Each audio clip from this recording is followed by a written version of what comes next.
बिस्मिल्लाहिर्रहमानिर्रहीम। Lecture number 29 की preparation करेंगे। कोर्स हमारा है CS 610 और इस लेक्चर का नाम है IP डाटाग्राम्स एंड डाटाग्राम फॉरवर्डिंग।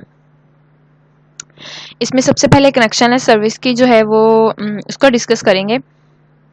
तो जो टेली कम्युनिकेशन होती है उसके अंदर ये कनेक्शनलेस सर्विस इस्तेमाल की जाती है, जो कि ये डिस्क्राइब करती है कि दो नेटवर्क के दरमियान, वो नेटवर्क जिनके एंड पॉइंट्स होते हैं उनके दरमियान हम एक मैसेज सेंड करते हैं, ठीक है, विदाउट प्रियोर अरेंजमेंट।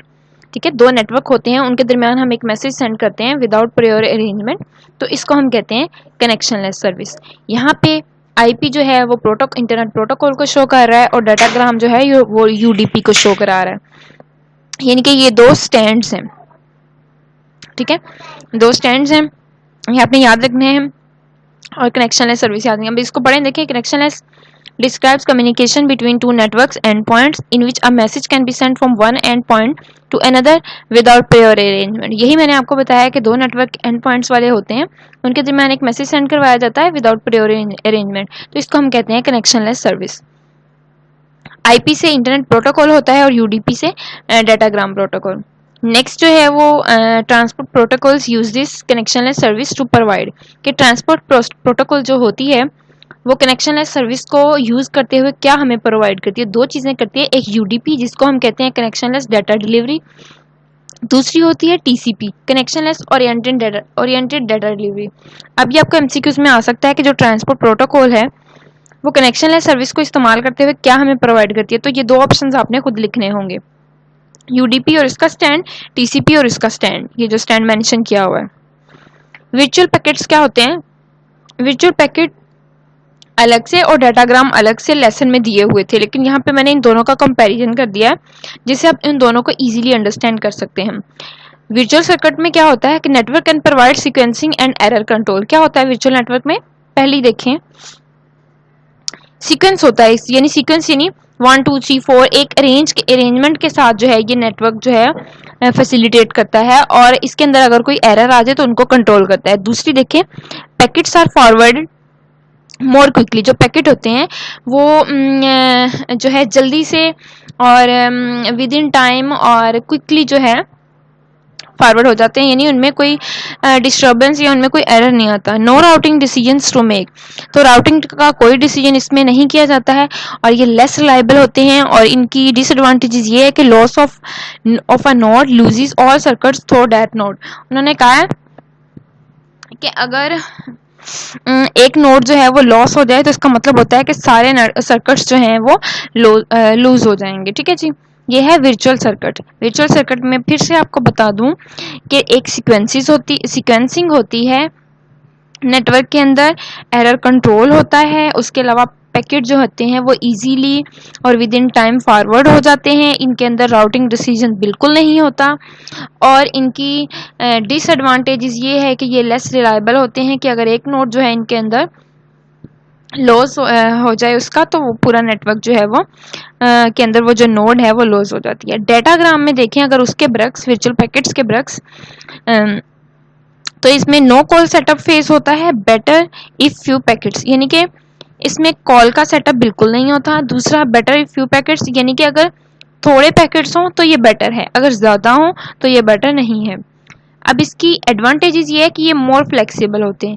पहले वाला जो वर्चुअल सर्किट था वो लेस रिलायबल होता था, लेकिन ये क्या है, ये मोर फ्लेक्सिबल है।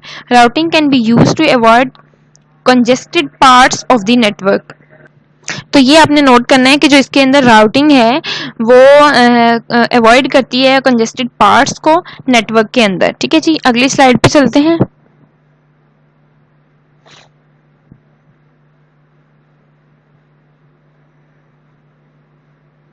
जी, डाटाग्राम क्या होता है ये मैंने पीछे आपके साथ डिस्कस कर लिया, डाटाग्राम बस वर्चुअल पैकेट्स, लेकिन यहाँ पे इसको फॉर्मली देखेंगे। The unit of IP delivery is called datagram. क्या होता है? The unit of IP data delivery is called datagram. It includes header area and data area. Header area ये होता है और ये डाटा एरिया होता है। तो अब इसको फॉर्मली जो है डाटाग्राम की डेफिनेशन क्या करेंगे, unit of IP data delivery, unit of IP data delivery, उसको हम कहते हैं डाटाग्राम। आईपी डाटाग्राम का साइज क्या होता है? Header area is usually fixed 20 octets but can have options. उन्होंने कहा है कि जो इसका हेडर एरिया होता है, ये जो मैंने बताया ये वाला हेडर एरिया, ये 20 ऑक्टेट्स का होता है, लेकिन उन्होंने कहा इसके अलावा भी इसमें ऑप्शंस हैं, लेकिन बेसिकली जो है ये हेडर एरिया जो 20 ऑक्टेट्स का होता है, ये आपको शॉर्ट में क्वेश्चन आ सकता है। उसके बाद data area can contain between 1 octet and 65.535 octets to 16 से 1, यानी कि 1 से 216 तक इसका जो है इन बिटवीन डाटा एरिया होता है, जिसको अगर पॉइंट्स में देखा जाए तो वो 65.535 बनता है। और आपने ये बिल्कुल एमसीक्यूज के लिए प्रिपेयर रखना है, ठीक है जी। 1 से 216 तक होता है, और इनको अगर पॉइंट्स में देखें तो ये 65 वाला होता है। Usually data area is much larger than header. उन्होंने कहा कि ये जो डाटा एरिया होता है ये वाला, ये आपको इसमें भी नजर आ रहा है कि डाटा एरिया ज्यादा होता है और हेडर कम होता है, तो यही एक्सप्लेन किया गया है कि usually data area is much larger than header. Forwarding datagrams क्या होता है कि इसमें जो है इंफॉर्मेशन, हेडर के अंदर जितनी भी इंफॉर्मेशन होती है या इंफॉर्मेशन की जरूरत होती है, उसको हम डिलीवर करते हैं डाटाग्राम के जरिए डेस्टिनेशन कंप्यूटर तक, ठीक है जी। क्या करते हैं, header contains all information needed to deliver datagram to the destination computer. फिर से देख लें, हेडर के अंदर जितनी भी हमारी इंफॉर्मेशन होती है उसको हम डिलीवर करते हैं एक डेस्टिनेशन से दूसरी डेस्टिनेशन तक, यानी कि एक कंप्यूटर से दूसरे कंप्यूटर। उसके लिए हम क्या क्या चीजें यूज करते हैं, एक तो हमारे पास डेस्टिनेशन का एड्रेस होना चाहिए, दूसरा सोर्स एड्रेस होना चाहिए, आइडेंटिफायर होना चाहिए, अदर डिलीवरी इंफॉर्मेशन होनी चाहिए। फिर से देख लें कौन कौन सी चीजें होनी चाहिए, आपको एमसीक्यूज में आ सकती हैं।